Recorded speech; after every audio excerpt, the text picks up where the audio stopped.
Brought to you by concordiatheology.org, bringing you resources that support the vigorous life of the mind in service of the gospel of Christ.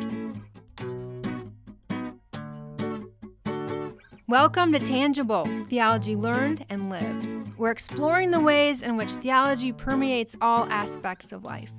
Through conversations with faculty at Concordia Seminary St. Louis, we will challenge you to deepen your theology and live out your faith in Christ.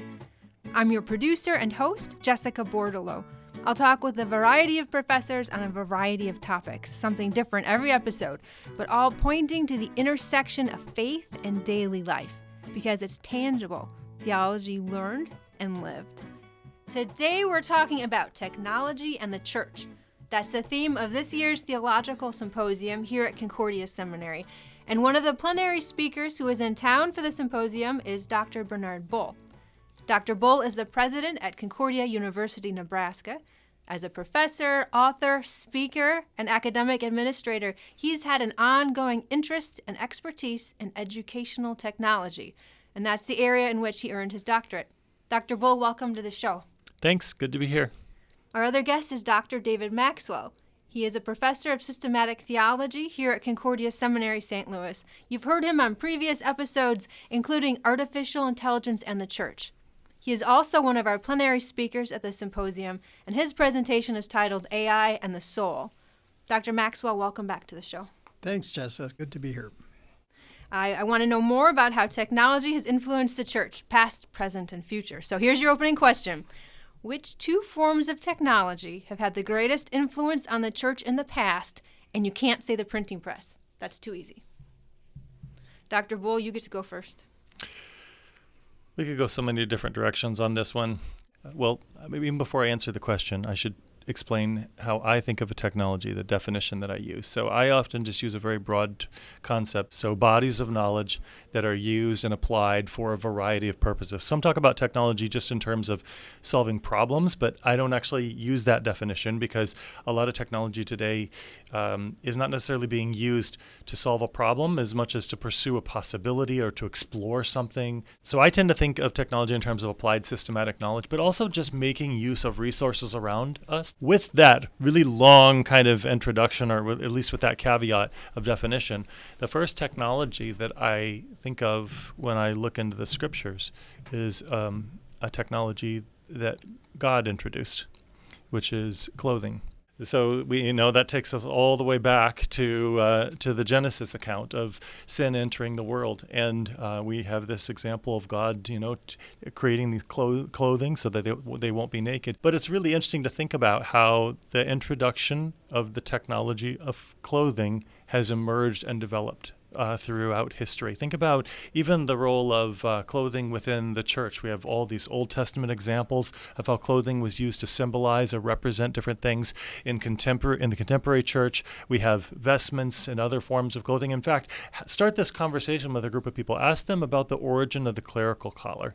It's fascinating because people will give you some possible answers, but it's much harder to actually track a single source of where the clerical collar emerged with any kind of definitive confidence. So I will say that not that that's necessarily one that had the biggest impact, but I describe it because it's the first example of a technology that we have in the scripture. And it shows us how a technology sort of develops over time, and especially when we take our sinful nature and combine it with a technology, even one that was granted by God, and how we can misuse and abuse that, and how it takes on many and varied forms. David, what about you? Well, I would actually say writing would be one. And I don't mean the printing press, I mean writing. Okay. Because you don't have Holy Scriptures if you don't have writing. Old Testament scriptures are written on scrolls. Actually, the New Testament represents a technological advance, too, because then you get the codex form. Yes. So Christians don't tend to have scrolls, they have books. And so that's a technological change as well, although probably not quite as significant as writing itself.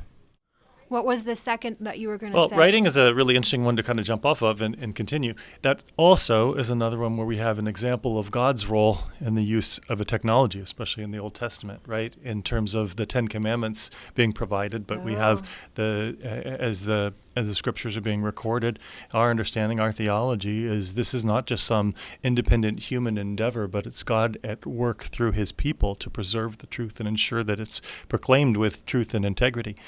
So I'm intrigued when we start talking about technologies, especially in the church. I'm intrigued with the idea of starting with technologies where we know, we have definitive evidence that God was involved in the use of that technology at some point, at some moment in history. So I'm drawn to those examples as a starting point. Are there any other ones?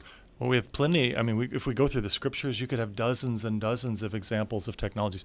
We have you go back to the Old Testament, we have containers that are used. We have the Ark of the Covenant. We have Moses that's using a staff. We have, you just go through the scriptures and it's full of instances of knowledge and resources being combined for some kind of purpose.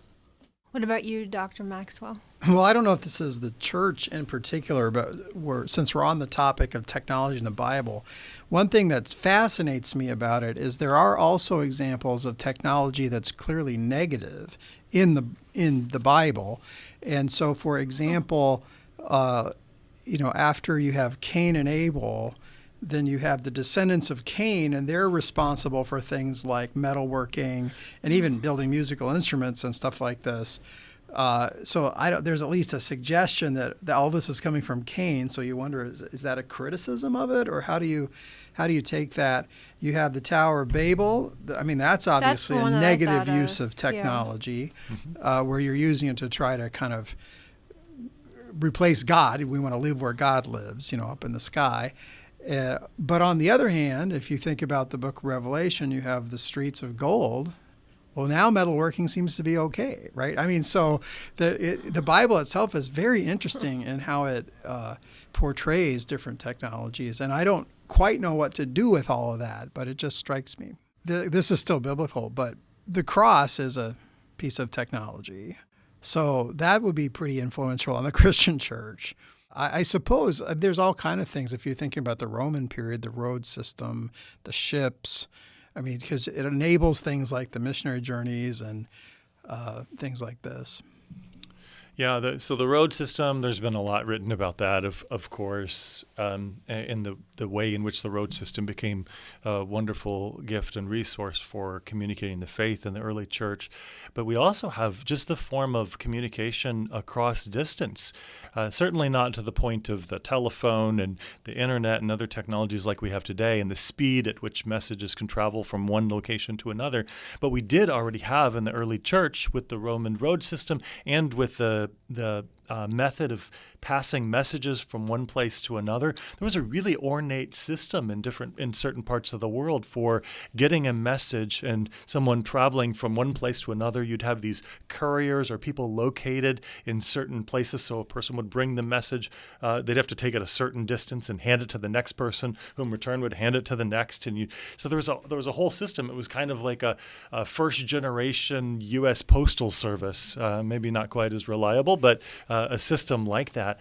So we have all sorts of examples like that of kind of maybe we call them societal technologies, social technologies, communication technologies that emerged that were a significant part of the gospel proclamation in the early church. The role of ships for sea vessels and other kinds of transportation tools. All of those were a key part of early church life and the gospel spreading throughout the known world. The postal system was actually faster than you might think it would be. So I was doing some work with, this is 6th century stuff, but apparently it took about a month to get a message from Constantinople to Rome, which is pretty quick. It's faster than the guitar I wanted to have shipped from China recently. Well, and the other thing I learned in doing this was, at least if you're the emperor, you have access to some kind of Federal Express system, because there was a case where it explicitly said he sent a letter to Rome and then he sent a second letter that was designed to get there first because he changed his mind, And so he apparently had a way of doing an express mail in the 6th century. That was Justinian who did that. If we think about the call to love God and love your neighbor, there are many, many examples of how the technologies of their day would have been used to help or harm one's neighbor in terms of food distribution, caring for the poor, helping those in need. The medical technology of the day would have been used to care for people, at least the level of medical knowledge that existed at the time. Means of preparing food, all of those kinds of technologies existed. Again, a way of loving your neighbor and caring for those in need around you. We have the use of art and visual media in the early church, used quite early as a means of communication, and then that continued on, keeping in mind that we are a church that grew out of a pre-literate era. The majority of people not capable of reading, and those who were didn't necessarily have access to a lot of written literature for much of the history of our church. And so certainly the use of art in many forms, and we see this in the catacombs and in other places. Even we always like that story of the symbol of the fish in the sand as a secret sign that you're part of the way. So I would definitely not limit it to communication technologies. There is at least one incident where medical technology plays a pretty important role. Within the church? Yeah, because there is this really interesting sociological question of how does the church go from being 2% of the Roman Empire in the 3rd century to being about 60% in the 4th century. I mean, it's just huge spike in terms of Christian population. And so you have sociologists like Rodney Stark today who are trying to grapple with how do you explain this? I mean, other than it's the Holy Spirit, but I mean, how do you explain it from the perspective of sociology? And he actually lists like 10 different reasons. But one of the reasons, interestingly, is that Christians would, when a plague hit, Christians would tend to stay around and care for the sick people, and the pagans would tend to leave the city. Okay, and so the medical, like just doing basic nursing care for people who are suffering from the plague, turns out to improve their chance of survival quite a bit. They're not going to die of infection as much because you're bathing them, and that's going to increase Christian population in 2 ways. One is you're going to have more Christians surviving because they're doing this, and plus they would take care of the non-Christians who would then, of course, be favorably disposed to them after they help them through this whole ordeal, right? So that's just one piece of that explanation where medical technology plays a role. Another, I don't know if this is really technology, but you have a whole system of education in the ancient world, and there are some really important church fathers who are highly educated. So I'm thinking particularly of St. Augustine and Origen. And so they're kind of at the pinnacle of the educational system, and then they're able to use that for the benefit of the church. I make the claim, I'm making it right now, that we oftentimes do not understanding how significantly a technology has changed a group of people over a period of time. I can't fully comprehend what it would be like to live in a predominantly oral tradition culture where the spoken word is the dominant means of communication. I can imagine it. I can study the texts. I can read up on it. I can learn about it a lot, but it's pretty hard for me to relate and understand. But in striving to do so, it helps me to appreciate some really beautiful and valuable parts of our life together in the Christian church. It helps me understand, for example, why the liturgy has been so valued throughout history and played a role. The liturgy, if we think about this as even in a pre-literate, pre-written tradition kind of form, I mean, many times in the Lutheran churches that we go to, we have the hymnal open, but you didn't have mass-produced books for much of the history of Christianity, and so it's not as if gathering in the divine service, they had some big screen up front with it being printed or printouts or anything like that, right? That's kind of an oral tradition, and it baffles me, for example, why people's memories seem to be so incredible and their capacity to recite and to remember things. I can't remember. I don't know my kids' phone numbers today. It's in my cell phone, and I look it up, and I don't have that. So I sometimes think that we underestimate how significant those changes are. And I think there's a real gift to spend some time just thinking about it, learning from it. But what the most significant technology for today? I don't know. We might need to ask people 50 years from now or 100 years from now, and they're probably going to have a better answer.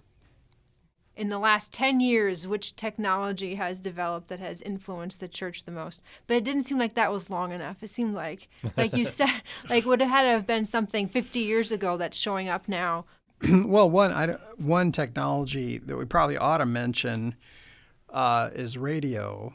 Oh, there you go. Because this is actually an anniversary year for KFUO, which is the reason why we're having a technology-themed symposium.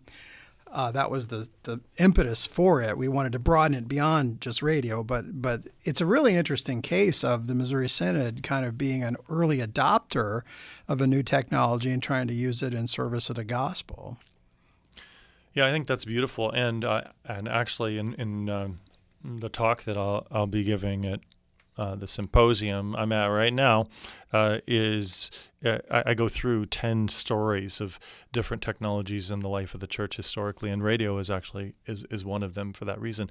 And it's a much bigger story than just our church body or just the United States. The role of radio around the world and its use, and even before, even at different stages, there was we had things like the School of the Air. This was beyond the life of the church, where they would have a radio broadcast from an airplane that would travel around and to communicate and provide education. But we have radio usage in different parts of the world. Pretty much every continent, we can find examples of the use of radio for sharing the gospel by different church bodies. If I had to pick one that's sort of more recent, in terms of last 100 years or so, I would also point to the role of recording devices. So the ability to capture and record the voice and transmit it, and it goes back more than 100 years for sort of early technologies, but that was also pretty significant in the ability to record and to replay something at another time. We're having a real-time conversation right now, but nobody is hearing it. They're going to hear an edited and distributed version, and they're not going to be in the same room with us. They're not going to see our body language. They're not going to see the eye contact we are or are not making, that Jessica just yawned. No, I'm just kidding. No, that didn't really happen. But, they're not going to see all that. And that changes the way that we communicate, too, over time. So the technology, we begin to shape ourselves to the technology. I'm babbling a little bit, but here to follow this. So in the history of music and the history of music technology, many people don't know this, but when they first started recording, making audio recordings of music, and they would distribute it, they began to teach performers to sing in ways that were more in line with the record. So they taught them to kind of restrain their voices a little bit and to try to replicate what the records sounded like. And then they would promote the records as real world, authentic, just like what you would hear on stage. But they did that by having the people on stage conform themselves to the way that a recording sounds. Technology is always a Faustian bargain.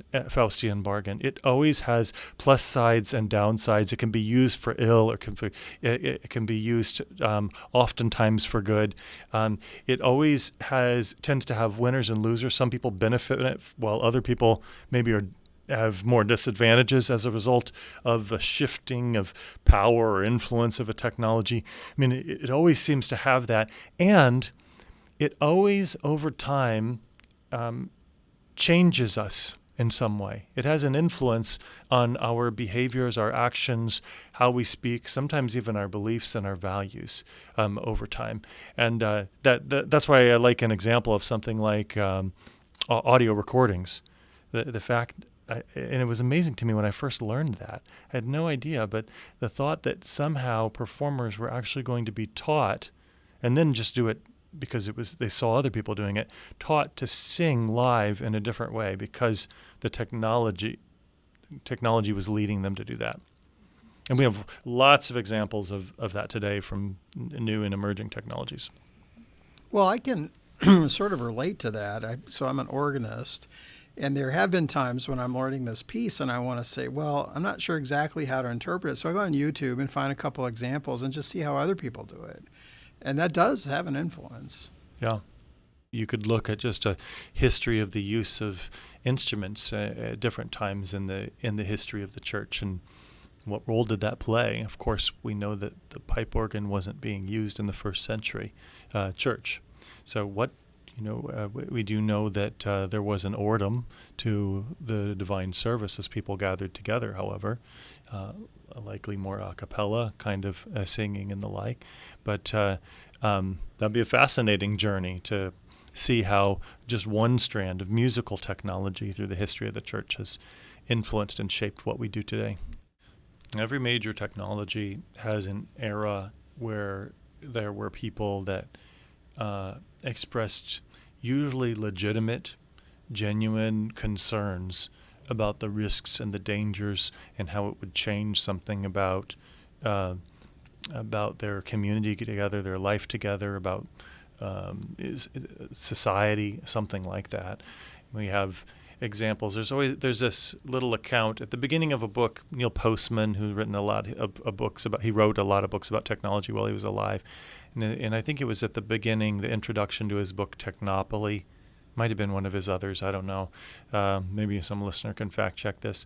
But he referenced this dialogue called the Judgment of Thames. It's this dialogue between, this Egyptian dialogue where this person introduces a technology, the technology of writing, and he introduces it to the king, and the king rejects the technology because he says that this is going to wreak havoc, this is going to do harm, it's going to dull people's minds, their memories will no longer be as strong as they were before, and he begins to kind of outline all the harm of this technology called writing, and he was absolutely right. Right? I mean, it's true. Those things do happen. That is a downside of writing, but there are also some real positives of writing, and we have examples of that in the Old Testament, examples of where God's word was lost for a time, and it was discovered in the scroll, and right, and so we have God recording the Ten Commandments on the tablets.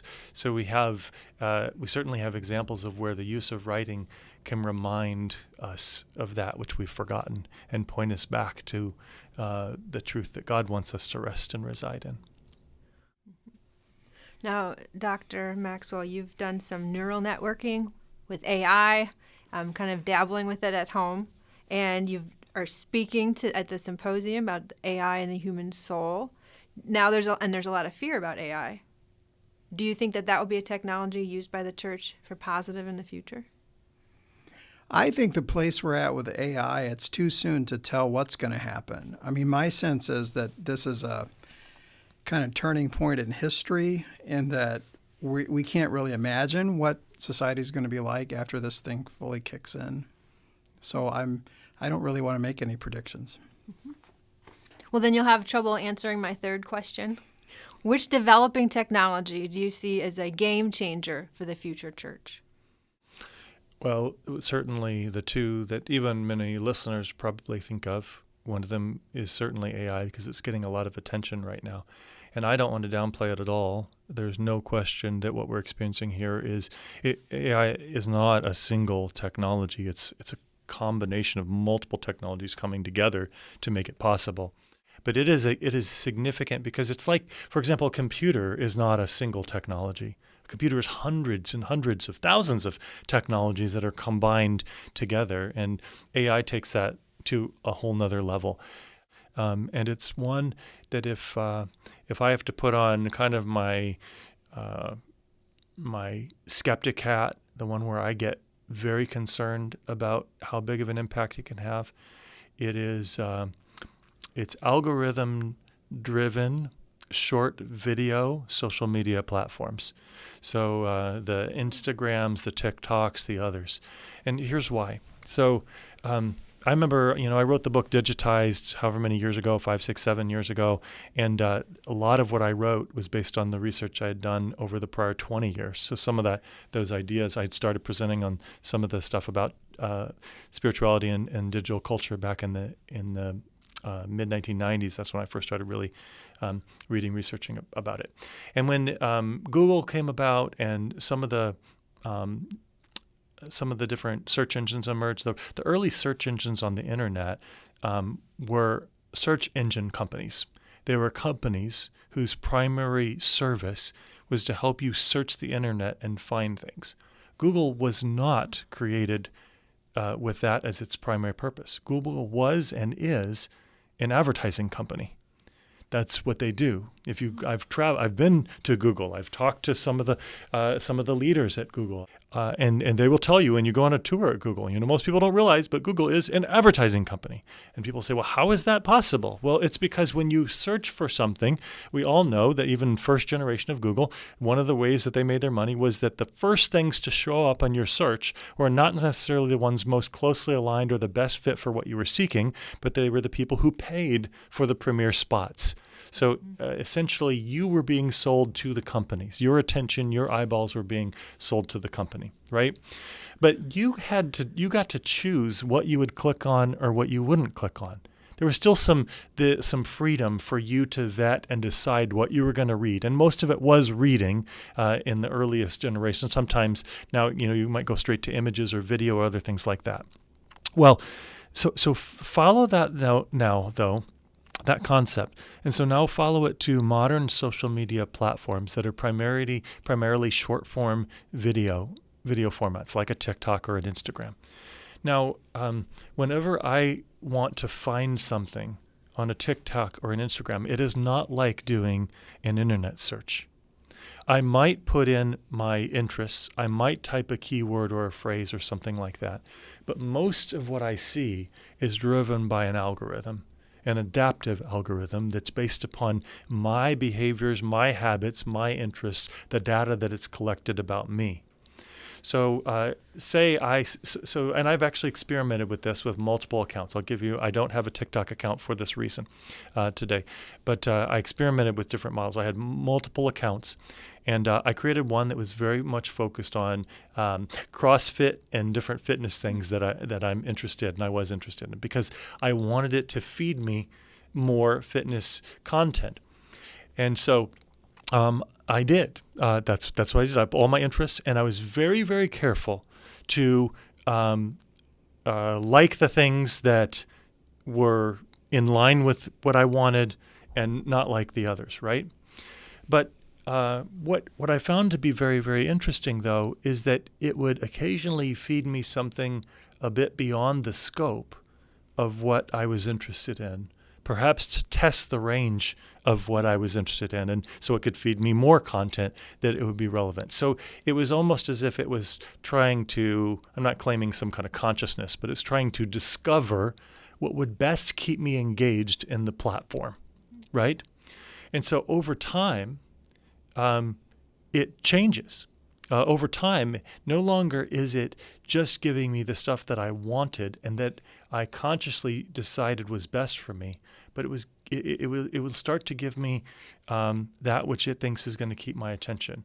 So that leads toward the more flamboyant, the more kind of provocative kind of content. I'm not that it was showing me pornography or anything like that, but it might have been showing things that were more about people that are taking risky behaviors physically. Right? So all of a sudden, my account, which was really about exercises, I wanted to learn new exercises that could help me stay fit. Now they're showing me how to jump off buildings and not get hurt and things like that. Or they're showing me videos of extreme sports, which are maybe kind of interesting to watch, but that was not actually what I was interested in consciously. But it would capture my attention. So I'd watch the video for a half second as opposed to a quarter of a second. And the technology has the ability to note something more subtle than I even know about myself. And then it begins to test that and feed me. Oh, he was on this for a half second, this only a quarter of a second. I'm going to feed him more of that content. And over time, it's actually reprogrammed itself in a sense to give me that content which is not best for me, but which will best keep my attention. Now, we can imagine all sorts of scenarios of how that could be used to lead people in different directions. Did your TikTok account change your behavior? Well, I did not jump off of any buildings. So Were you tempted? That's a good thing. But I can say that as I've experimented with different technologies, because I'm an ethnographic researcher by training, so I've studied different digital platforms and different other communities, and so I've studied community since the 90s online. So I don't have as much time as a university president to do that kind of thing now, but when I've used these platforms, I can absolutely say that the change in content, if I were to allow myself to be immersed, would certainly lead me to a darker, more negative way of thinking. It could lead to depression, anxiety, other things like that. That's largely undisputed by some of the more recent emerging research as well, that we know that that's a negative consequence. What kind of technology makes you feel fearful? I'm terrified of podcasts. So what scares you about podcasts? Yes. Everything. So the fact that people can, sometime in the future, 100 years from now, if Jesus hasn't returned first, they could take your voice and they can make it say whatever they want. Oh, thanks. Mine. I didn't even think of that. Yeah. Oh, no, I can totally do that. Yeah. That's right. Okay, the final question on the show is always this. What do you want our listeners to remember? You know, the church has been around for 2,000 years, and it's survived all sorts of shifts of technology, philosophy, worldview, political systems, you name it. We have shown the ability to adapt to change in our history. So I don't think we have to take a view that, like, the world is coming to an end. I would hope that there are a few things. One is that a recognition that the role of technology, we think of it in terms of new and emerging technology, but every generation has thought about certain technologies as new and emerging technologies, and they are not values neutral. Each technology has are values laden in some way. And so it's important for us to take time to prayerfully consider with other Christians what the implications are, to prayerfully consider how we will use or choose not to use them, and to also approach it with a measure of humility and learn and grow together. So I think that's something that I would encourage people as they think about this. Also, I would hope that people would walk away with an understanding that it's not just about learning how to use technology. It's taking time to figure out how it uses and influences us. That's an important lesson. Also, to acknowledge that technology is not something kind of distant and separate from the life of believers from every era and age, but it's something that even God himself used, and we see examples of that throughout. And so I think that would be good. But I also hope and pray that people would walk away not with a place of fear or anxiety or anything like that. We have a God who reminds us to come to him when we're weary and burdened, and he will give us rest. We have a God of what I call bread and fish and eggs, who promises when we ask for a loaf of bread, will not give us a stone, right? And we have a God who hears and responds to our prayers. We have a God who has accomplished what is most important through Christ on the cross, and that is unchanging, even as all of the stuff around us is changing. And we have a God who has clear teachings in the Scriptures and incredible and comforting promises that we can lean upon in each and every age of believers, and we can lean upon now. And even though the future of these technologies may be somewhat uncertain, God has promised us a future that is incredibly certain in Christ. That's it for today. I'd like to thank our guest, Dr. Bernard Bolt. Thanks for taking time while you're here in town. Thanks. It was a fun conversation. Dr. Maxwell, thank you for being here. Thanks, Jessica. And thank you for listening. You can find more episodes of Tangible on all the major hosting apps and on our website, concordiatheology.org. We have a lot more resources there. Check it out. If you'd like to see the show continue, please subscribe, share, and leave a review. It alters Google's algorithms so that it's easier for people to find us. I'm your producer and host, Jessica Bordolo. Join me next time when we talk about the intersection of theology and daily life, because it's tangible. Theology learned and lived.